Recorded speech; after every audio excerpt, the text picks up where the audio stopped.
El Señor esté con ustedes. Proclamación del Santo Evangelio según San Lucas.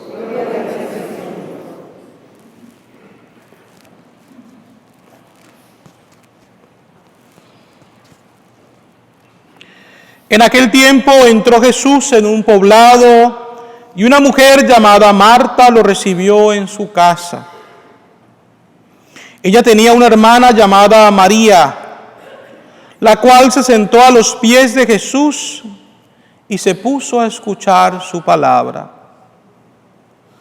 Marta, entre tanto, se afanaba en diversos quehaceres, hasta que acercándose a Jesús le dijo: Señor, ¿no te has dado cuenta de que mi hermana me ha dejado sola con todo el quehacer? Dile que me ayude. El Señor le respondió: Marta, Marta, muchas cosas te preocupan y te inquietan, siendo así que una sola es necesaria.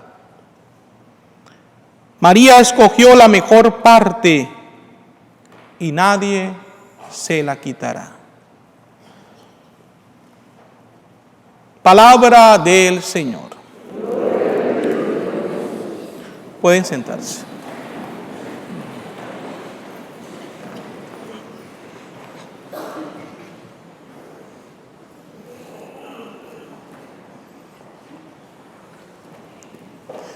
Hay una palabra que resalta en las lecturas que hemos escuchado, especialmente en la primera lectura y el Evangelio, y las une. Es la palabra acogida, acoger.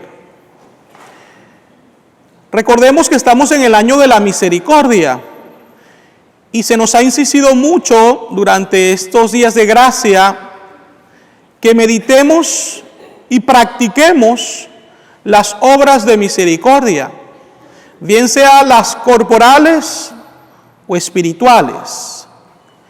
Y entre las obras de misericordia corporal se encuentra precisamente una que nos invita a acoger al peregrino, al forastero.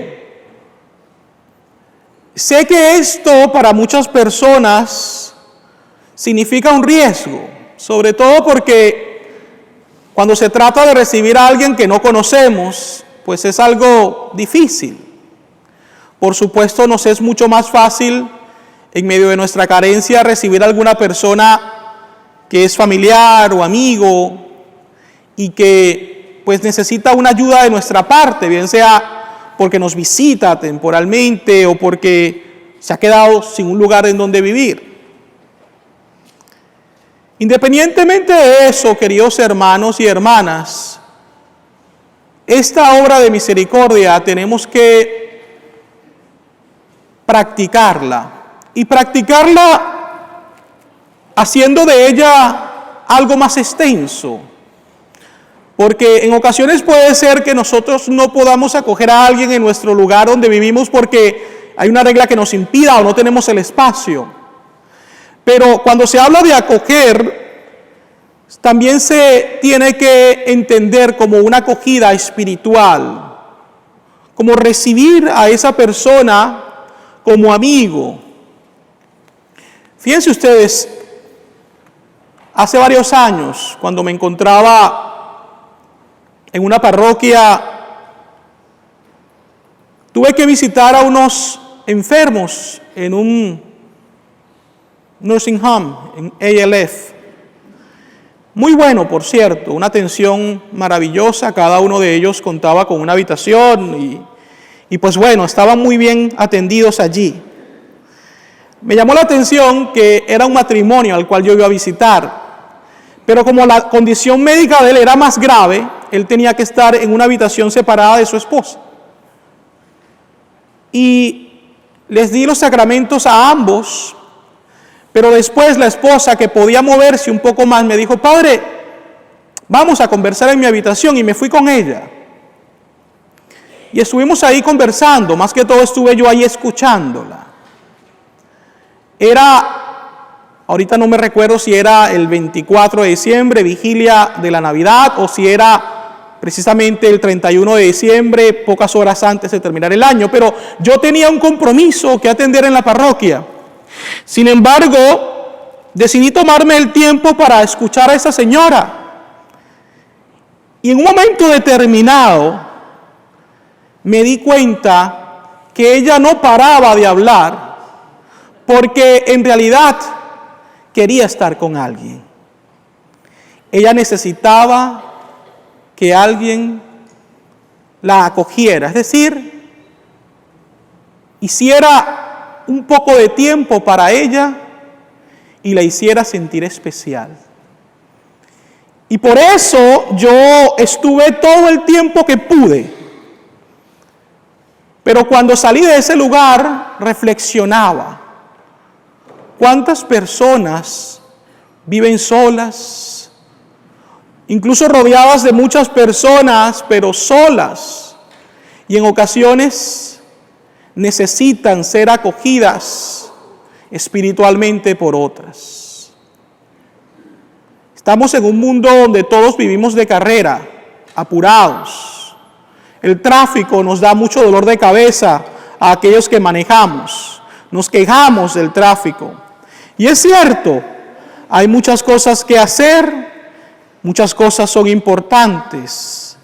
Pero ¿hasta qué punto, queridos hermanos, nosotros debemos detenernos para poder acoger a aquella persona que está necesitada de atención? Y yo diría una palabra mucho más profunda, de compasión. Esto es clave, esto es importante, queridos hermanos y hermanas. Escuchaba yo el testimonio de un sacerdote que mencionaba sobre un señor que murió hace algunos años en una ciudad de Inglaterra. Él vivía solo y nadie se enteró de su muerte. Solo al tiempo, cuando comenzaron a sentir un olor desagradable, llamaron a la policía y cuando encontraron una escena muy triste. Un señor muerto, sentado en una silla, en descomposición, con el televisor todavía encendido. Fíjense ustedes, él tenía un lugar para vivir. Él tenía una comida que se estaba dañando, pero estaba solo.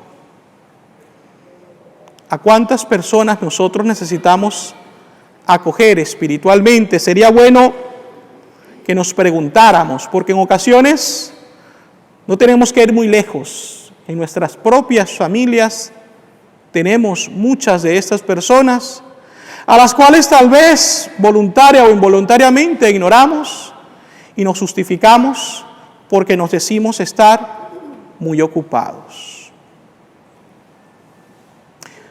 Abraham recibió a esos 3 forasteros y los recibió porque sabía que era Dios el que lo visitaba por medio de ellos. Le pidió a su esposa Sara que hiciera pan. Él sacrificó pues un animal para darles de comer. Abraham muchos años atrás había recibido de Dios una promesa, que dejara su tierra, pero que Dios lo haría padre de una gran multitud. Habían pasado 25 años de eso y todavía Abraham no tenía un hijo. Y su esposa tenía ya 90 años, él tenía 100. Y fíjense ustedes, Dios les concede esa gracia después de que atienden a estos forasteros. Y de ellos, pues, nacerá Isaac. Abraham fue capaz de acoger a Dios, sobre todo acoger su voluntad, cumplir lo que Dios le pedía. San Pablo en la segunda lectura nos presenta una invitación muy importante a que nosotros asumamos el sufrimiento humano con fe y con esperanza. San Pablo nos invita pues a que asumamos el sufrimiento de modo cristiano. dándole un sentido de redención, no solamente para nosotros, sino para las personas que tal vez están alejadas de Dios y necesitan de nuestra oración. Escuchaba también parte del testimonio de la Madre Angélica, quien falleció hace poco tiempo, y dicen que en una ocasión ella estuvo pintando el convento, las paredes, y estaba muy cansada al final del día. Y la superiora comenzó a repartir las horas en las cuales las hermanas debían hacer oración eucarística en la noche. Y a ella le tocó de 2 a 4 de la mañana, creo. Y ella estaba molesta interiormente porque decía: Señor, yo estoy tan cansada. Yo hubiese querido que me tocara temprano, o tal vez al final de la noche, es decir, o a las 10 de la noche hasta las 12, o de 5 a 7, para poder descansar, pero fue la mitad. Entonces ella decía: no voy a poder descansar nada, tiene un gran dolor. Y se molestó y se fue a dormir así, pero cuando se despertó estaba bien, se sentía muy bien. Se le había pasado el dolor, y cuando ella llega a la capilla y está orando ante el Santísimo y ve el crucifijo, se sintió mal y dijo: qué egoísta soy, qué mala soy, porque me quejo del dolor que tengo, y cuando veo a Jesús en la cruz me doy cuenta de lo que Él ha sufrido, no tiene comparación, es mucho más. Y sin embargo Jesús sufre sin quejarse. Y en ese momento ella hace una oración y dice: Señor, perdóname, no me volveré a quejar del dolor. Y le regresó el dolor en ese momento. Dios le tomó la palabra. Pero ¿cuántas veces nosotros asumimos el dolor con molestia, con rabia? Y no me refiero simplemente al dolor físico. Ustedes saben que me refiero también al dolor espiritual, a las contrariedades, a los sufrimientos. Cuando las cosas no salen como yo creo, cuando yo creo que sufro injusticias. Me refiero a eso también.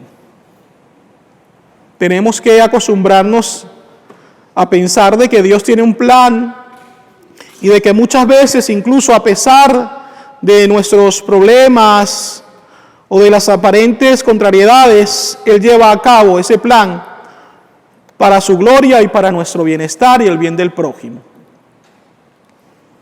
El Evangelio nos presenta también un momento de acogida. Fíjense ustedes, es bonito ver cómo Jesús amaba a todos, nos ama a todos, pero tenía lo que en Venezuela diríamos sus panas, sus amigos cercanos. Los mexicanos dirían cuates, tal vez.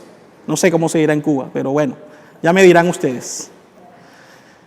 Pero sí, que tenía a esos amigos cercanos a él, y eran Lázaro, Marta y María. Allí Jesús llegaba, compartía tiempo con ellos de una manera más íntima. Y vemos entonces cómo en una de esas visitas del Señor, las dos hermanas lo reciben, pero Marta decide comenzar a hacer cosas para, atenderle. María decide sentarse al lado del Señor y escucharle y contemplarle. Hay una frase en latín que se dice: ora et labora, ora y trabaja.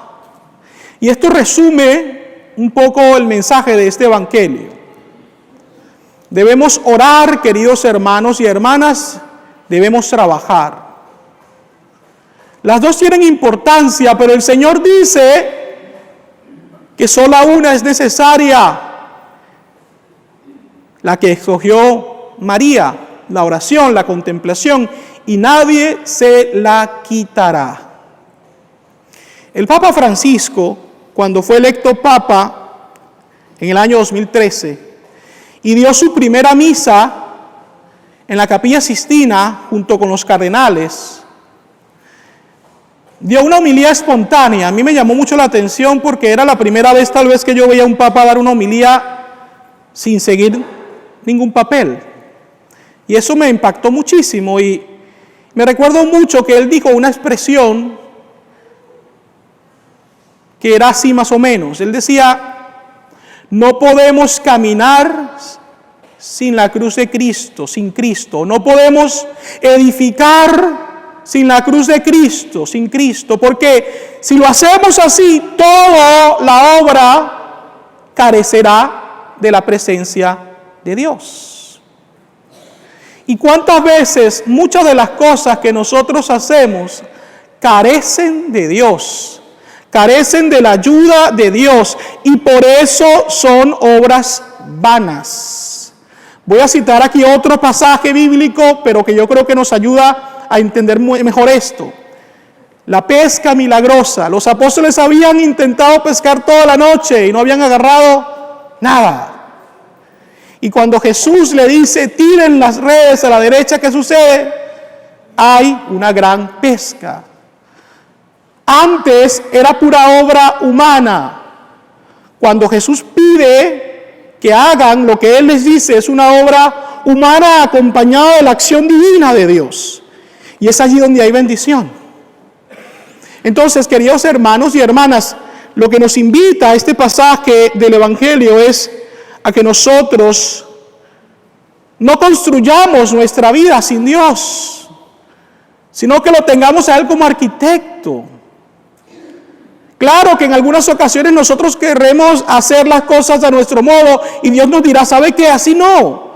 Creo que así se va a ver más bonito. Y nosotros tendremos que escuchar, atender con humildad. Porque nosotros podemos querer cosas buenas, pero Dios siempre querrá lo que es mejor. Fíjense ustedes, repito, tenemos que obrar, pero la obra es consecuencia de la oración. Mire, se cuenta, yo no tuve la ocasión de conocerla personalmente, yo de hecho ingresé al seminario el año en el cual la Madre Teresa de Calcuta murió. Tengo un amigo que sí la pudo conocer cuando ella visitó Roma en una ocasión, pero se dice que lo que esa mujer logró a nivel de obra religiosa, de congregación, el cuidar de tantos enfermos, surgía de su encuentro con Dios en la oración, de su momento de intimidad.